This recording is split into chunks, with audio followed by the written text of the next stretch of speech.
Okay. Yeah. Okay, now that we have mentioned the state and then the state governor, I'd like to ask, you belong to Integrity Group for Good Governance. How well is the group enduring good governance in the state? I don't just belong to Integrity Group. One, I'm a member of the PDP. Okay. And Integrity Group is I'm not here to campaign for my party. Please don't do that. I'm not doing that. And Integrity Group was supporting good governance. And in Delta State, we have followed the good governance to a particular point that we are happy and good governance it is in Delta State. If it can be done the way it's been done in Delta State in other states, then we'll shout Uhuru. Okay, so I mean, I hope it's not one of those groups that just pay sort of lip service to the government. What really is the vote mandate of the group? The mandate of the group is one. When Governor Sharif emerged as governor-elect, we told ourselves that something has to be different from before. This is a new Delta State, and we swung into action. We have to unify local government structure of the part of the group, and what we do is, one of the problems of Delta States before now is that under reportage of our governor's achievements. So what we do, we propagate, the governor has more agenda. Yes. And the more agenda is what we're propagating, even to the local persons. All the activities of the government will tell them why they should support the government that is doing well, will tell them. So once as Sheriff is doing well, we're having enough information for the masses why you must stand to ensure that the money will protect what the state is doing. They construct a road, don't till the road, don't destroy the road. Okay. They construct buildings, don't vandalize. Yes. They construct health centers, don't vandalize. So the government is good. Allow it to stay to complete the 8 years because the government has started well. And that is the vision. And we're also working for the Marshall Foundation project where the First Lady is helping the less privileged, children with autism, yes, and the widows and that of the old. So what we do, we are like the face of the government, telling the world what the government is doing. And that was what brought the award. Those are the things that brought the awards you are seeing. The awareness is much. There are times that I'm called by international television to talk about the state, and I oblige them, and I say what I know about the state. And honestly, the man is transparent, and we're doing well. All right. So we had a video of the Integrity Group. Can I say the Integrity Group, while in action, talking about their mandate, which is to make sure that some of the projects, some of the infrastructural developments brought by the governors, they don't get damaged by the people. Now, let's continue from where we stopped. Recently, the Integrity Group endorsed Governor Borewori as a governor of the people. And I'm sure before you go on to give a governor such an award, there are some things, some activities by the governor, some, efforts by the governor that you must have seen to make you give him such an award. So can we hear of some of these achievements of the governors that earned him that good name? Yeah, December 18th precisely. Okay. He was made the Man of the Year. Integrity Man of the Year. Okay. And if you look at it closely, you see that only yesterday he was made Governor of the Year again by this year Arise. So we saw it's in line with what the world is saying. Now, he's a governor that came to be, and immediately he brought Julius Berger. He has turned Delta State to a construction site. Okay. Whereby, and he's spreading it, Delta South, Delta North, Delta Central, is feeling the impact of the more agenda. When he came, he didn't say 3 points or 5 point agenda or 10, but he just said the more agenda. The more, the M is for meaningful development. The O, opportunity for you and I, opportunity for all. Yes. The R, realistic reforms. And the E, enhancements and security. A man who has a vision, you see, he summarized them into the MORE agenda. And now, what has it done? It's done that we are having relative peace and security. It's done that we are having massive empowerment, opportunity for all. Yes. There is no months, no 3 months, no 2 months that you don't have empowerment for small, medium enterprise in the state.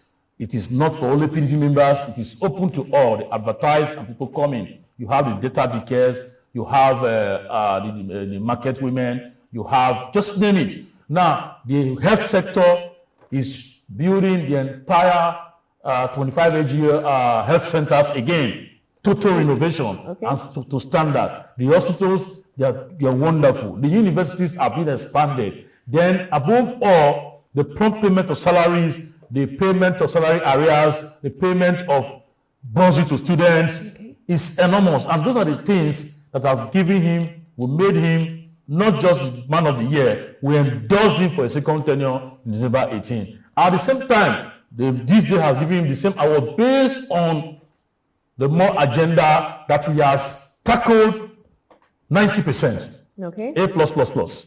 He has tackled 90%. So if you look at it, we're not wrong. Then Pa Ike Clark, who is a critic, came again to say he has surpassed his expectation.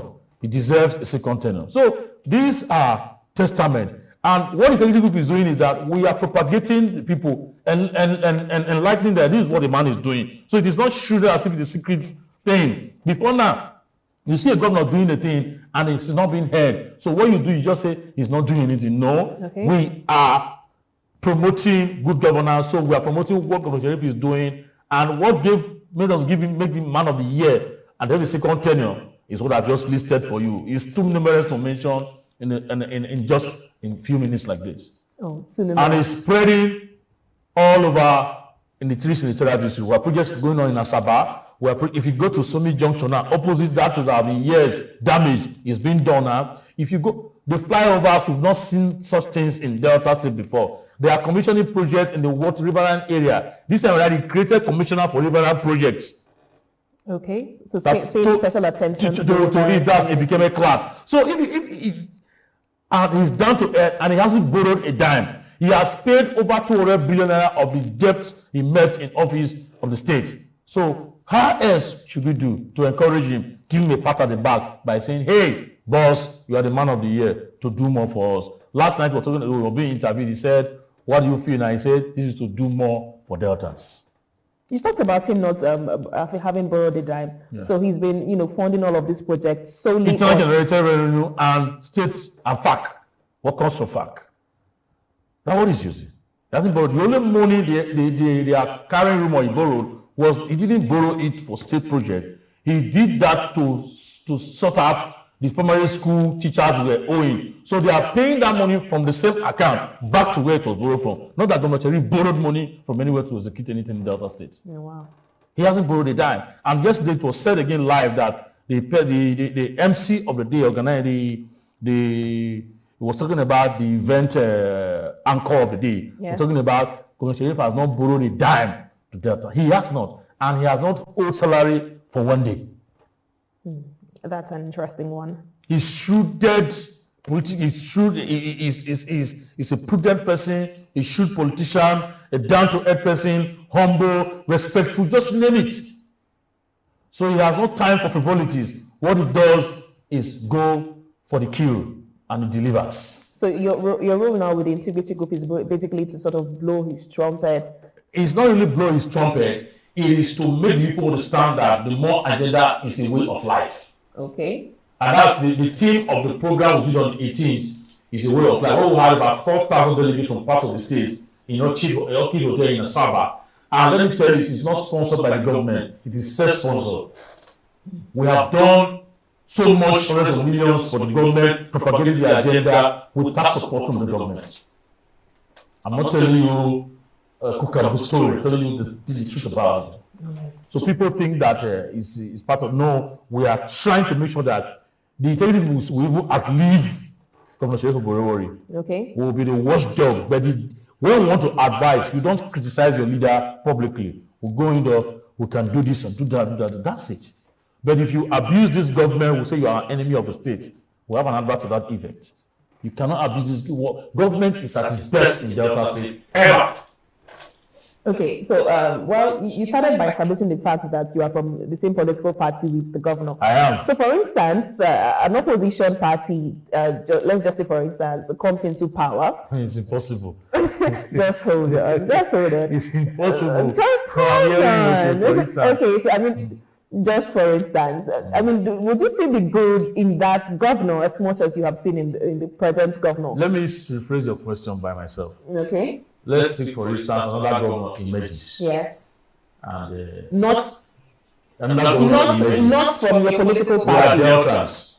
First and foremost, I'm a Delta before becoming a political party member. Okay. We're all citizens of PDP. Before becoming PDP, we're all Delta. So Delta State comes first. Okay. Now, if a governor comes tomorrow and is doing well, we will also tell the world what the governor is doing. But on base that he must be performing at par. Okay. No pretense. But you see, Delta State is PDP is Delta State. No, you cannot say that. No, you cannot say that. So you're sure that even though the person comes from an opposition party, you will do your job, play your role properly. Good governance. Good governance.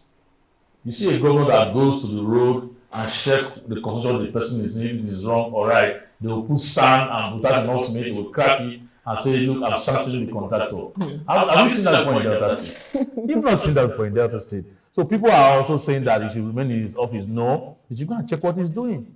The same thing should happen in the federal government, should happen everywhere. The president should go up and doing, should go around and do, see the project they are doing, not this substance that they are doing all over the place. So that's just it. All right. So Delta is in safer hands, and we're moving on. All right. Thank you so much, Dr. Oke Idawene, for your opinion and your insights on the discussion this morning. We really appreciate you for taking our time to be with us this morning.